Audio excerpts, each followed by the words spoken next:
متجهين إلى مطار البحرين الدولي الجديد. مطار البحرين الدولي الجديد تم بدء العمليات التشغيلية فيه من يناير 2021. يستوعب مبنى المسافرين الجديد تقريبا 14 مليون مسافر سنويا، أي ما يقارب 4 أضعاف ما يستوعبه مبنى المسافرين القديم. متجهين حاليا إلى المواقف في مطار البحرين الجديد. المبنى اللي قدامنا حاليا هو نفس مبنى المواقف.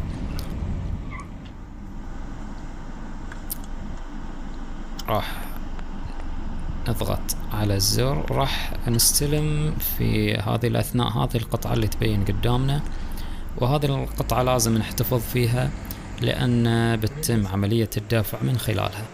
أيضا عملية الخروج تتم من خلال هذه القطعة. حاليا نخليكم ونرجع لكم بعد شوية.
احنا حاليا موجودين في القاعة المخصصة لاستقبال وتوديع المسافرين. مسموح أيضا في هذه القاعة لدخول المقيمين والمواطنين في مملكة البحرين، يعني حتى لو ما كنت مسافر ولا كان عندك أحد مسافر مسموح لك أنك تجي وتزور وتستنشق ريحة السفر على الأقل. من ناحية المطاعم والمقاهي الموجودة الخيارات جدا جدا جدا محدودة. بالتأكيد في خيارات ثانية لكن بطبيعة الحال ما نقدر نوصل إليها لأنها في المنطقة المخصصة للمسافرين. رح نشرح لكم حاليا شلون تمت عملية الدفع إلى المواقف. ندخل هذه القطعة اللي استلمناها في البداية، راح يبين عندنا على الشاشة المبلغ المطلوب دفعه. ندفع من خلال البطاقة من خلال الواي فاي أو الوايرلس. نستلم الرصيد وناخذ هذه القطعة ونتوجه إلى السيارة.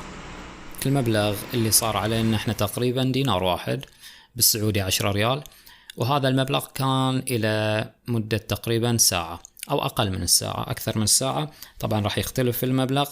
جميع التفاصيل الخاصة بأسعار المواقف موجودة أتوقع خلال أو عبر موقع مطار البحرين. نخلي القطعة الصفراء اللي استلمناها في البداية في هذا الجهاز حتى تفتح لنا بوابة الخروج.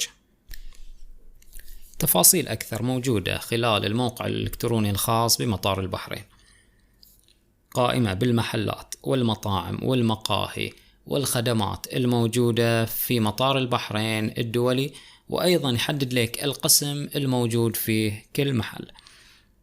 خيارات وخدمات جدا جميلة في مطار البحرين الدولي. هناك قاعات للاستراحة، وتخيل أيضا موجود فندق لمطار البحرين الدولي داخل المطار نفسه.